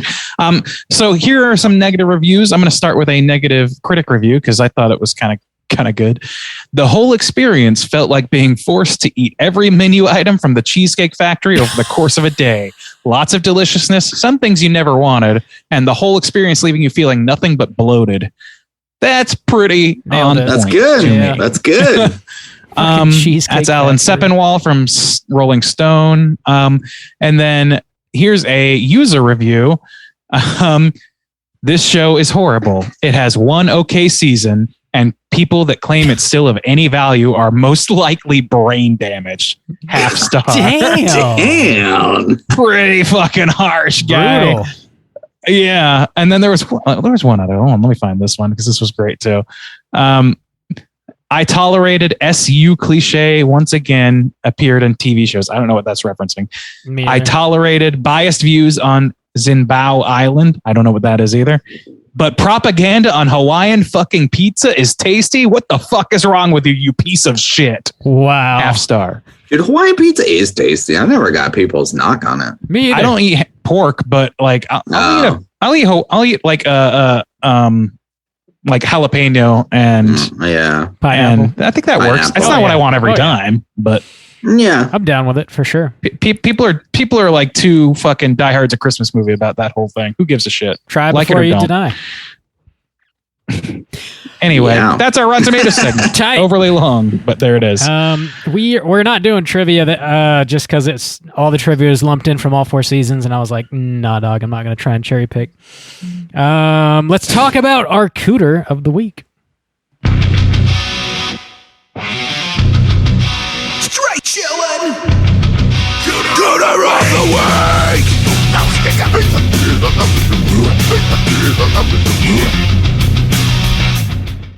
Juice, what's a cooter and why do we hunt them?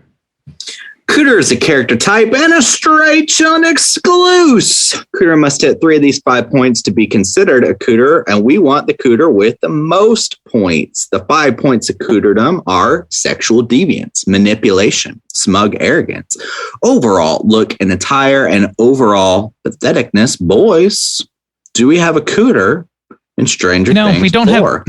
We don't have Billy to rely on this season. I know, which is a real motherfucker shame. Billy, literally. I have 2 people in mind, and I'm gonna start with the less likely of the 2, just purely based on screen time. Okay, and it might be cumulative over the seasons too. I fucking hate Mike's dad.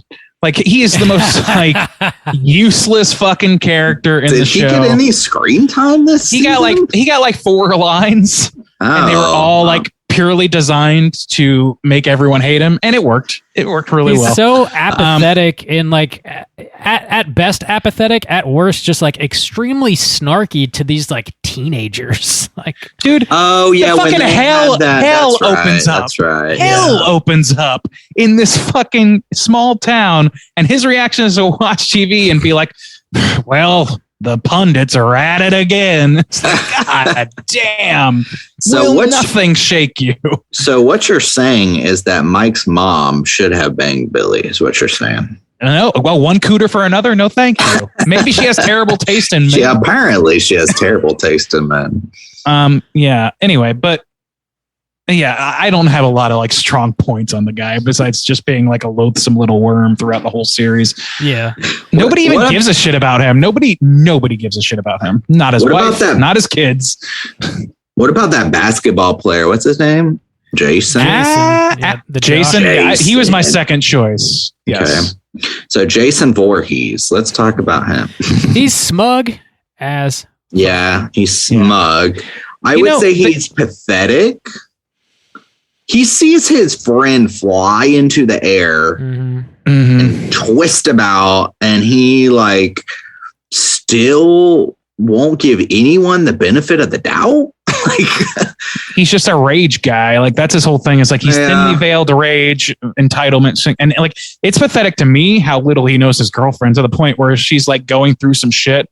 He's like, oh, she would have come to me. It's like, well, maybe you suck. Like, maybe that's the problem. Yeah. He's manipulative too. He's like trying to manipulate the entire town into going out on a witch hunt looking for a froth. This fucking teenager who's just trying to roll some dice, you know? Yeah. And future senator of America. I don't know, man. He hit Erica at one point.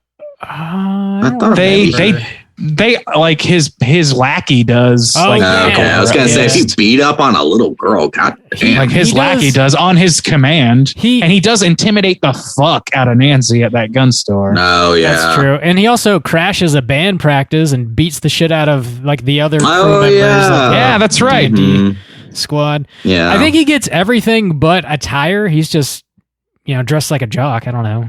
Yeah, it's like too obvious. Like the thing is, like his character's a little obvious, and it's so unceremonious how he gets fucking ripped in half by the upside down. I was like, man, that guy, his purpose is served. The writers just said, nope, you're not coming back. Yeah. That is good shit. So, I mean, he definitely hits pretty damn high. I think... Man, nobody beats Billy, though. He was such a great cooter. He is a king cooter. I think we could... The only other... Well, I don't know. There's like quite a lot. You want to talk about Vecna? Yeah, we don't need to hit them all, but Vecna definitely stands out. Oh, yeah. Manipulation is high. Yeah, smug arrogance through the roof. He kills a bunch of kids. Yeah, which I would say he does pathetic. do that. Pathetic. He's jealous of children. Yeah. His attire eventually looks pretty gross. And he has no skin. Yeah. And he's got no. He becomes a vine boy. Yeah. He's just slimy vines. I'm a slimy vine. I'm all intestine. I don't think anybody's going to hit the sexual deviance here. That's really just the other. Yeah, there's not really any of that I can think of. I don't maybe think so either. What did you say? Maybe Argyle. Oh. The only one that gets laid around. He does here. bang some Mormon in Utah for some reason. Honestly, Argyle's living right. He's just rolling fat. He's eating pizza. Yeah, Argyle's all right. I'm just joking around. Yeah, he just talked a girl into the back of a van in like 15 minutes. Damn, Argyle. Try before. Argyle's big dick swinging. Apparently. I think Argyle's stock is raising for me the more we talk about it. Before you deny. I will say that fucking them another pretty solid musical cue was that in his band. I was bumping that track for a while. The past. Yeah. Oh yeah, hell yeah, that's a banger. There's another needle drop. It was actually the introduction of Eddie. They do a needle drop with I Was a Teenage Werewolf by the Cramps, which fucking chef's kiss. It was great. Yeah. I don't know. I think with the music. I think Vecna hits 4 out of 5. Jason hits 4 out of 5. I mean, those are, I don't know. We can share a cell. Oh, Papa. We could have talked about Papa. Yeah, fucking Papa. Oh, yeah. He's Fuck a Papa, motherfucker. Dude. That is, he's somehow at least as manipulative as Vecna. Yeah. No sexual deviancy, of course. Smug arrogance. Yeah, absolutely. Yeah. I have to do this for you, 11. I have to. It's what I have to do. I hate how he talks. And it's always the same. Too. His inflection, he's monotone as fuck. Like, dude, say it differently. Dude makes Paul Reiser seem manly as fuck. Like, yeah. fucking the Makes Duffers, him seem like a goddamn bodybuilder. The Duffers need to give that fucker some notes, man. God damn. Yeah. But yeah, Matthew Modine, I mean, he's a well-known actor. And I don't know, man. Like, he's meant to be kind of this Weasley little guy, and he does a good job at it. Yeah. He's just also hateable. Like, yeah.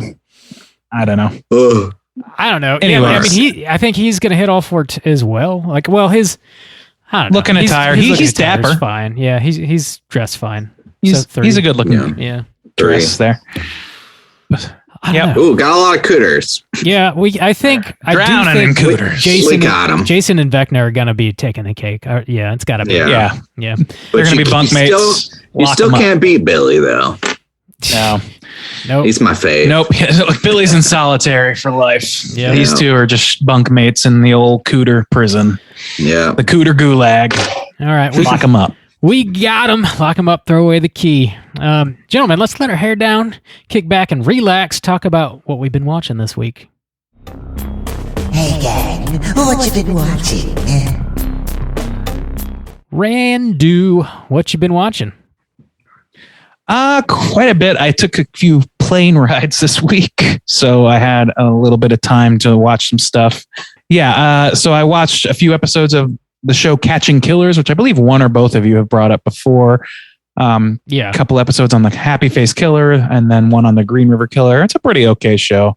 It's not as comprehensive as I would like because, I know I've complained about how long true crime can be. So I guess it is a little nice to have a shorter one, but I also feel like I don't get the full story this way. So I'm at odds with myself on that, but I enjoyed it. I watched some of the show Vox Explained. I watched the episode on dogs, which melted my fucking heart. It's very lovable. You should check that one out. Watched one on music and one on the future of oil and energy. Those are all very interesting, but the dogs one, that was fun. I watched a newer, I guess, Adult Swim infomercial short called The Suplex Duplex Complex, which is a fucking batshit bananas little like vignette supposedly made by the Landlords Association of America or something, where all the people renting this duplex are professional wrestlers and they're acting like professional wrestlers at all times and breaking shit. And it all culminates with like a Super Bowl shuffle, like fucking rap at the end where they're rapping about how much they love their landlords. And the landlords are these little Weasley guys that are rapping with them. It's very funny. Suffice it to say, it's just very funny. It's worth the like 15 minutes or whatever to my mind anyway. I also finally got Everything Everywhere All at Once on Blu-ray. It's great still great. Still a great movie. I played the original Pokemon Snap on the Switch, which was a nice throwback for me. I'm very nostalgic for that particular title. And then I also finally got to play Portal, and I'm midway through Portal 2. First time? Which I've always wanted to play them, and I've never had a platform to play them on besides my computer, which I'm just terrible at, like physically cannot adapt to it. So I got to play it. They came out on Switch as a bundle. I got them both. I'm halfway through Portal 2, and they're fucking great. They're as good as I always thought they would be. They have a cool little horror element too. Yeah, the second one in particular, I really thought like the first one is kind of like a short one, and it's like sure, yeah. It was. I don't think it was ever. It's really like an expanded mechanic that they just kind of wanted to make a little game around, and it's incredible for that. But the second one, they really fleshed out, and like I was like got to what I thought was the end of the game, and I was like, oh, this one's short too. And then now I'm realizing I looked it up, and it's like 3 times that long. So I'm excited to finish it up and get it going. But I love puzzlers. I love fucking like funny writing and shit, and I love atmospheric elements. So it's really perfect for me. Yeah, I love that. Good series. Mm-hmm. So there you go. That's it for me. Tight. That's a video game I've actually played and can also agree that it's dope. Really? Yeah. I didn't know you played Portal. Very, very rare. Long time ago too. It's been a minute. Good shit though. Really? Where? With Craver back in the day. How did I know that? Yeah. I somehow knew that. Makes sense. I didn't know that. Juice, what you been watching? I did some classics for the holiday, Independence Day, which, God, it's up there for me. I've got like a top 5 list of, man, I wish we would cover these movies. I think Independence Day is up there with Casper. Casper's up there as well. Twister, Hips Don't Lie. Keep going. Got a few I really wish we would cover. Nightmare Before Christmas. So I watched Independence Day. So much fun, such a fun movie, and just a good idea of where like they go pretty like chill on the CGI and stuff. It still holds up really well, I think. It's got some cool horror elements, some fun action moments. It's a lot of fun. I really like Independence Day. Watched Jaws again and listened to our episode on Jaws, and that was a really good episode. And of course, fantastic movie. I have been continuing to watch Umbrella Academy season 3. I am almost done. I think I got 1 or 2 episodes left, and that's good as well. I still enjoy that. And I watched a new film. Bobby posted an article from Bloody Disgusting, which talked about the top 10 horror movies of 2022 so far, which that list was kind of surprising me because I was like, there's a ton of stuff on here I've never even heard of.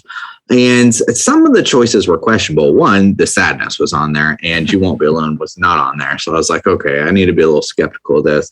There was another movie on there, though, that I hadn't even heard of. So I checked it out. But then I was thinking maybe one of the boys mentioned this because as I was watching it, it was kind of ringing some bells maybe. But it's called Watcher. Did any of y'all mention that? I just did on last episode or the one before. Okay. As I was watching, I was like, wait a second. I think maybe somebody did mention this. Okay. So did you watch it? You did watch it. Yeah, I saw it. Okay. Yeah, I watched it as well. And it was interesting. Yeah, it was solid. Yeah. Did you like it? Yeah, I liked it a lot. It's nothing crazy. It's fairly straightforward, and I think it wears its influences directly on its sleeve. So it's not going to blow your mind, but I think for what it is, it's incredibly well crafted, and I think Micah Monroe does a fantastic job at essentially carrying the whole movie on her shoulders. I liked it. Yeah. It's got a cool element of like a female perspective too that you don't get. I don't know. I thought it was developed. Well, you know something about that. Yeah. That's why it really you always bring the yeah. It resonates with you as the resident like expert in female opinions. Yeah. So I did watch that. And yeah, definitely a solid entry for 2022 horror. And I was in honor of our boy Jack. I was going back and playing some Borderlands, the pre-sequel, which I don't think you played that one, Randy. It's the one set in space, but I always played that. Me, the twins, and Craver always played that one.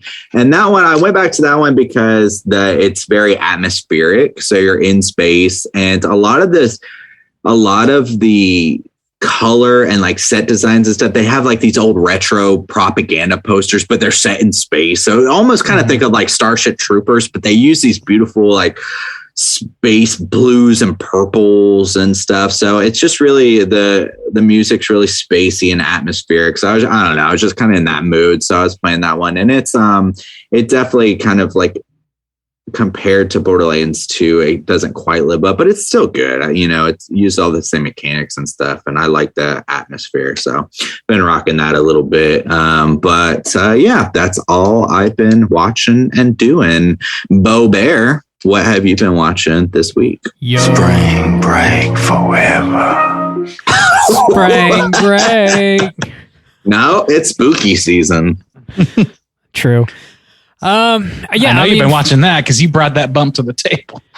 Oh no, I have not been watching that. But I did want to include that because each of the 4 seasons of Stranger Things incorporate like a specific season, and this was the spring season, is why I had Spring Break forever on the mind. That's true, I guess. It is. I guess. Break. How they dare don't really get it hammer right. a Christmas season. They end a season on Christmas, but they never really spend a lot of time there. I mean, yeah, first But season winter, I is guess. winter and into Christmas, and and then second is fall, third is summer, and then this is spring. All right. Yeah. So I mean, I've been watching some classics for 4th of July. Of course, rewatched Jaws. It's fucking all timer. It's amazing. Listen to our episode on it. Sandlot, of course, another really solid 4th of July movie. A lot of fun. I watched like half of Independence Day and then fell asleep. So I have seen it before, obviously. And it what I saw held up quite a bit. The main thing I want to mention though is something that I really didn't know hardly anything about. It's a Hulu show. It's 1 season. It's a newer show. Well, I guess I should say it's an FX show. It's on Hulu.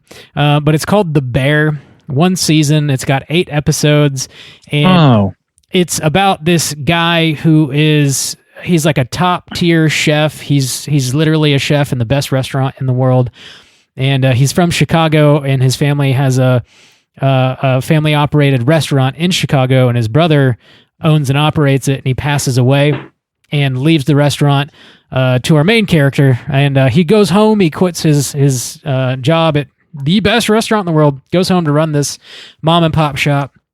And it's just like in disrepair. It's all fucked up, and he's trying to make it run successfully as he's also uncovering more and more about his family's history and what his brother was up to and stuff. It's got some smaller roles that Joel McHale is in one of them. John Bernthal is in one of them. And Maddie Matheson, which, do you guys know who that is? The YouTuber guy. He's like a YouTube personality, but also like he has like a whole line of products. He's like super well known, or I guess in some circles anyways. He's like he's got several cooking shows on YouTube. And he's from Canada, I believe, and he's a big dude, and his personality is even bigger, and he's covered in tattoos, and like the way he presents himself is just sort of like an average Joe kind of guy, but he actually does know what he's doing. If you're interested in like cooking shows, I recommend checking him out on YouTube. He's funny as fuck, actually. But there's a bunch of like characters that just pop up throughout this show, and the main guy, I don't know this actor's name. I never really see him in anything before, but he fucking crushes it. It's a drama. It's got some comedy in it, but it's really mostly a straight ahead drama. I fucking loved it. I really, really enjoy it. I recommend it. It's called The Bear. It's on Hulu. All right. Yeah. I think that guy was in Shameless, even though I haven't watched that. I'm pretty sure I recognize him from like seeing promos or whatever of that. If it's an FX show, it might be on my Disney Plus here in Korea, because they worked in a bunch of that stuff. Yeah. Check it out. From Fox. Yeah, I'm about to look it up. Check it out. Bear. The Bear. That's really all I've been watching. He's a big old bear. He's big, he's brown, he's big bear. Let's get into our last little segment here. It is, of course, our Hotline Screams. Hotline Scream.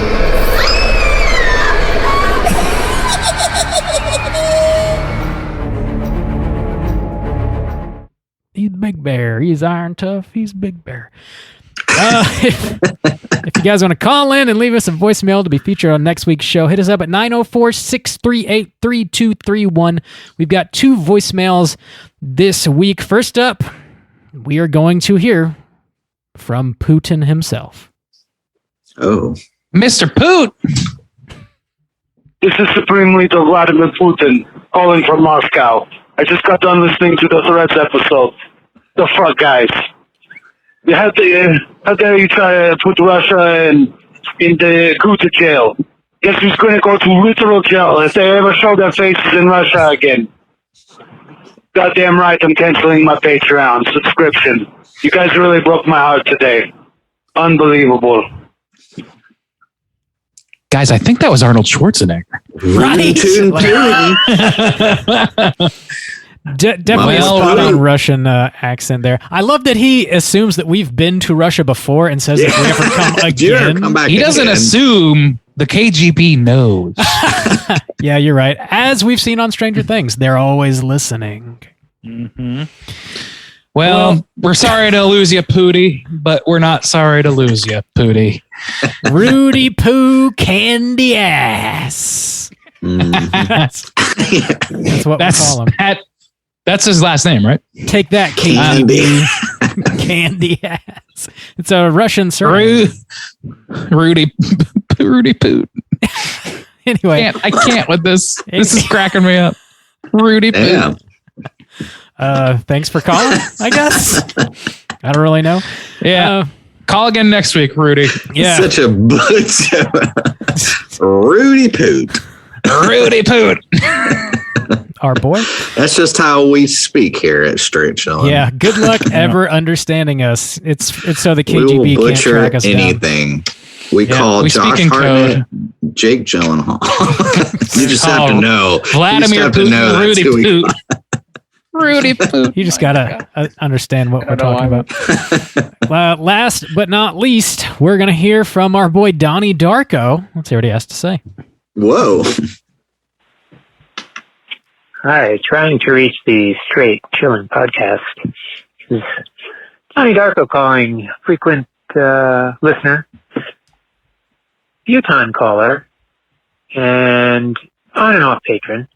Regardless, just listened to the episode on the baby, and was kind of disappointed. Thought you guys were way off on that one. Really, really enjoyed that movie. See, I listen to you guys in a way that, if it's a movie I don't know, I wait until I get the chance to watch it and then catch up with episodes. So I can be kind of behind sometimes if it's one I'm, up with or have seen recently. I listen right away. Sometimes I can't even find some of them. But the point is that finally caught up with this one. Really enjoyed it. Watched the Joe Bob version, which was much more, just added a lot of insight and interesting facts about the actors and the making of the movie. But I just think you guys were off on this one, and that's okay. Obviously, but the point being that I thought it was all about the fact that these guys or women, they hated men. Obviously, this woman had some terrible husbands and passed that on to her daughters and just wanted to abuse the heck. And that guy was not mentally disabled in any way, shape, or form. They just kept him down from the time he was a baby. And I thought that was just a horrifying concept. And I thought the twist at the end was great. I thought that the acting was amazing. The music, the party scene, come on, that's a party you want to be at. Like, I don't know, everything about this thing I just thought was just really good. And I forget on Letterboxd, I think I gave it like a 9 out of 10. But anyway, just want to congratulate you guys also. Just there's only 4 or 5 casts that I listen to horror-wise, and you're one of them. Consistent, great coverage of movies, go in depth. I have my own little podcast, and I've gotten a whole 2 episodes, average about 1 a year. And, it's just hard to find the time and be able to just make it happen. Big found footage fan, so I try to cover that genre. But anyway, just wanted to chime in because usually I've been on base with at least one of you guys, if not all. And on this one, I was just like, oh man, you guys kind of missed the boat on that one. But, again, that's fine. Happens with me quite often. So you get a chance to catch the Joe Bob version of it, and it kind of, I think, does a really good job of breaking it down even more because it helped me enjoy the film and even raised it another notch for me after I had it at about a 7 or 8, went up to about a 9 out of 10 on that. So, all right. Anyway, gentlemen, I'm kind of up to date with you guys at this point, and there's still some back ones I'm trying to catch that I haven't seen yet, but for the most part, keep up the good work. Bob, did you see the Joe Bob coverage of Baby? No, I haven't yet. I do want to watch it, and Joe Bob is good at sort of like taking a movie that you might not love otherwise and sort of shedding some light on it. Yeah. He can shine a turd, that guy. He really can, yeah. And if I were to watch it with Joe Bob, I probably would enjoy it more. I mean, I definitely wouldn't enjoy it any less, that's for sure. Not a huge fan of The Baby. I feel like we definitely touched on these women, definitely disliking men. I mean, they say it like pretty plainly. I don't think like we left that out of our review that I recall anyways. I think like whether or not The Baby has some sort of like mental issue, or if he's handicapped, or if he's just like beat the shit out of by these women is definitely debatable. They don't state that whatsoever. I mean, he's like a 30-year-old that can't say a word. I don't know. Man. Like people learn how to talk. You could make the argument either way. Yeah, I feel pretty confident. You could argue, because to me it was like, I don't remember that movie too well at this point, but I do remember feeling like, he had moments where he could have easily just, not acquiesced or whatever. Well, even if he did, like, but I also understand that like when you're abused from a very young age, that's a whole different thing that can fuck with you and your ability to cope. Maybe just to submit. And that's, I understand that. Yeah. I feel like it's still pretty debatable though. The way that guy performed that role made me feel like it was an adult capable of scheming, that was just not, just not doing that, like not helping himself. And I think that speaks to a mental illness as well, maybe. But I think it just made me super uncomfortable too. Watching a grown man crawling around with a diaper is, I don't know. Turn some people on, but not me. You big baby. Ooh. I've always been a creeper. No kink shaming. Yes. Man. But I don't want to. Some people love that movie. I don't like it. Yeah. Also, I just don't like that era in general. So it's just not my style. I don't know. I do appreciate that we're one of your listens though. Yeah. Appreciate that. Thanks, and Donnie. thanks for the recognition that this shit, I know we make it look easy, I know we just crank this shit out. We make it look easy because the product is substandard, but we work really hard at that substandard product. Damn it. We make this look good. He's a big old bear. He's big old bear, and he's big bear.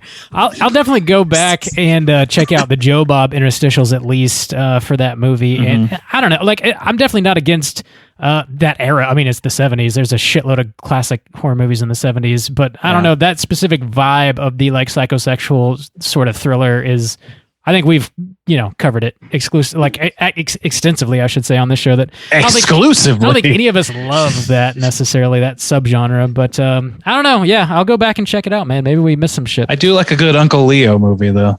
A good Uncle Leo movie. Don't we all? Don't we all? Thanks for calling, Donnie Darko. It is definitely good to hear from you, man. Hope you're doing well. Gentlemen, do you have any prompts you want to throw out for next week's show? How mad are you at us for railing on this show for 2 hours?